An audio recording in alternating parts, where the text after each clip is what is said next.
What is going on, guys? Today we've got Team of the Year, Modric. The 4-star Croatian is back again with his 96 Team of the Year. He's 5'8", medium, and the cheapest Team of the Year you can currently get on this game. Obviously, defenders more than likely will drop that down immensely, but he's currently coming in at 1.66 million coins. We've got outside of the foot as the only trait, and in terms of the upgrade, the dribbling looks immense, the passing is incredible, pace and shooting not bad, so you can argue between a shadow and a hunter depending on where you want him. Obviously, people are going to go more shadow, as you want him more of an assist player with a box-to-box kind of variety to himself, rather than necessarily going all out on the shooting. We've already got good shot power and long shot for a centre mid.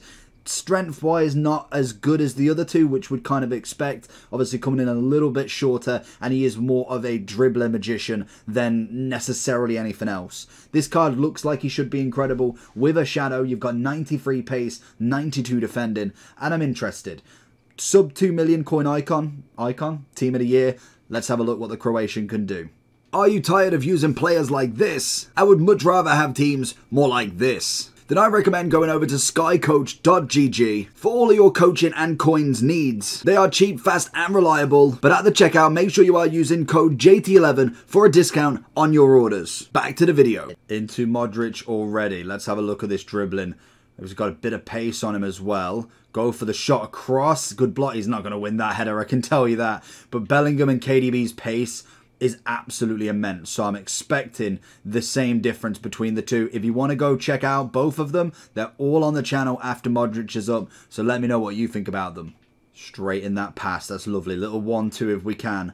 Valer looking for him over the defender, and a beautiful slot from Modric's first one. We'll take a rage quit straight away. Into Modric again. The passing element of him should be absolutely immense. That's what I'm kind of most looking forward to, as well as the close dribbling. The close control, again, should be fantastic with him. The only thing I'm not necessarily set for is going to be the strength element. And in terms of defending, should be okay, but I'm not kind of heavily relying on him in that sort of defensive midfielder role, as we find him here.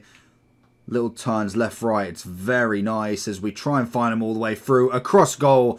And that's kind of where I want him. I don't necessarily need him to score all the time, but most definitely to have it as an option is always nice. And we can see just how agile he is to get around everybody. That is always going to be a nice benefit to have. Little ball again. The good thing with Modric, I suppose, as well, is going to be the fact that Militao's got a Team of the Year, Courtois has, Benzema obviously has. So you have got no problem with links if you are in the money with Team of the Year. Obviously, they're most definitely not coming in at a cheap price by any means, but most definitely there is the options there for him. So at the moment, you are looking at predominantly La Liga, which still has some absolutely phenomenal players, but again, you're not got the top of the top in terms of them, unless you go in for someone like a Vinny. A Camavinga's quite nice, as well as a Tchouaméni. They all are very, very good links for him, so it'll be interesting once we get the big boys. Just drawing fouls left, right and centre. That's always nice to kind of get, especially edge of the box. I want to see what the free kicks are like for him, as I can imagine they're probably very, very top end, like we saw with KDB, and especially the kind of top players who can take free kicks. When they do get that 95, 93 version, it just becomes just so effortless for some free kicks. Little pass out wide. It's to Rooney, who's going to find that run in. It's got nice acceleration, but most definitely nothing crazy noticeable. Like, you can definitely tell he's had an upgrade. But again, I kind of expect it from the cheapest Team of the Year you can get so far. But I thought he could be a bit more impressive in terms of pace. I feel like that is very much like a lot of these kind of Team of the Years that are getting a little bit older. We've seen Modric a fair few times now. You kind of expect a bigger pace increase, kind of like KDB's plus 10 pace. It would have been really nice to see a big upgrade in Modric's, which is coming in as what, 93 with a shadow, which is good. But again, I feel like you've definitely got different players that would do that already at a lower rating. You're going to see that pass through. It's a solid ball to Valer. Should hopefully get this goal, or at least a pass across, and it's a fair play assist for Modric. Good assist this time. He's found the interception. Got the pass off, drawing out the fouls. We're going to see him from the edge here. Little fake. Can we go with a little turn inside? Tried the heavy work, but it didn't pay out that time. But I do think 85 pace on a team of the year that's 96 is a little bit too low in my opinion. Yes, they've given him incredible dribbling and, again, godly amounts of passing. But I think the pace is definitely going to be the mention that you would kind of want a bit more. Good turn. He's going to do a couple of step overs as he draws a foul. Only if he went down. Finding Modric in. Little bit of a roulette. Another roulette into the foul. Finally. Kind of betting more than a goal, to be honest. But what do we got? 88 power, 85 free kick accuracy. Was expecting a bit more, if I'm going to be honest. Can we get it? Fingers crossed. Oh, off the post. I thought I had it. I thought I absolutely nailed it. The close control on him is an absolute joke as well. That's definitely something that we do like from this card.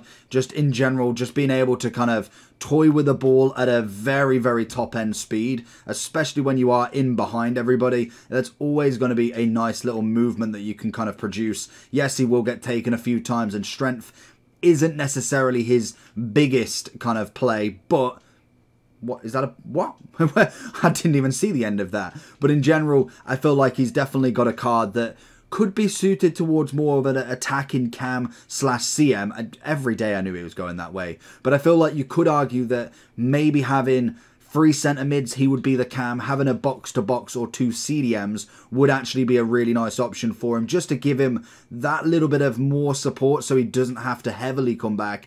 As to be honest, in terms of interceptions, tackling, he hasn't really done a hell of a lot there. So maybe freeing him up just for this sort of role here to deliver them sort of balls straight into the striker could be a little bit more needed than anything else. So going into Modric's overall then. So he's now coming in at 1.7. He's going back up. That's a good sign for him. Let's see if anybody has actually paid for him. Quite a few, to be honest. So a lot of 1.9 mils, which is crazy to think, what, we're we're about 20 minutes away from there. So people have lost a hell of a lot if he's dropped down that much. I think, did he go 2.5? Wow, people definitely bought out quite early. 2 mil. A lot of people trying to make some profit of these. It's just very, very risky players. You see, if you bought them at 1.9 million, literally 20 minutes ago, you've instantly lost 200k plus tax as well.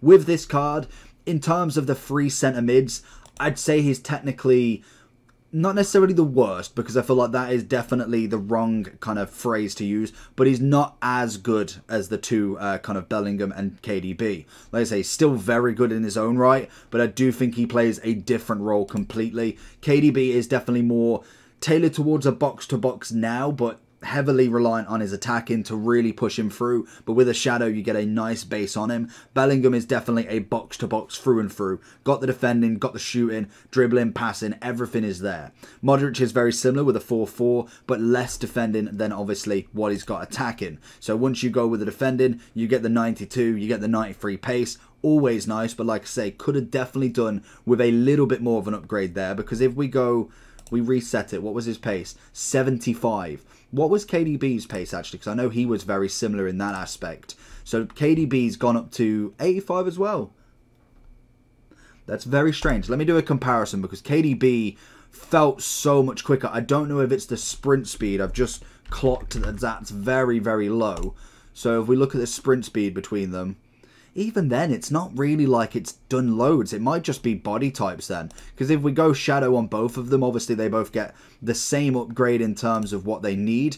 You get 92 defending, which is technically better, which again is mind-blowing. The physicality is a little bit better. Passing and dribbling is kind of better in aspects. KDB actually one better passing, but both the same pace, which he definitely felt slower. On the run, he felt nice, but he felt slower than Bellingham and KDB. So I don't know if that's a body type. He is lean, which is technically the more wanted one. Obviously, the agility balance is maxed out. The passing's incredible. The shooting could do with some work, but defending's going to be more important in terms of this aspect.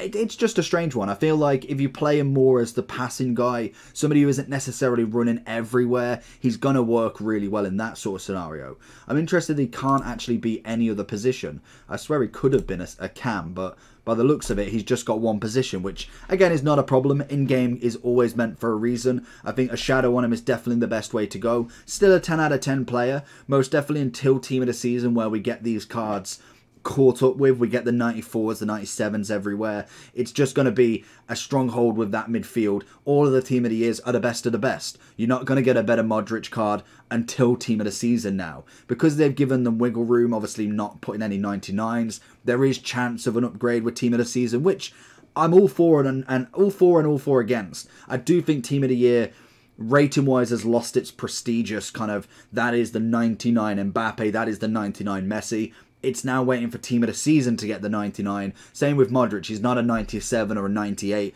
You're going to have to wait for Team of the Season if he does manage to go in there. But that is just what they want to try. And I think in terms of longevity and not having two 96 Modric's, that is kind of okay, because there's nothing worse than having a Team of the Year 99 Mbappe and a Team of the Season 99 Mbappe. You want to see progression, and I suppose that is what they're doing.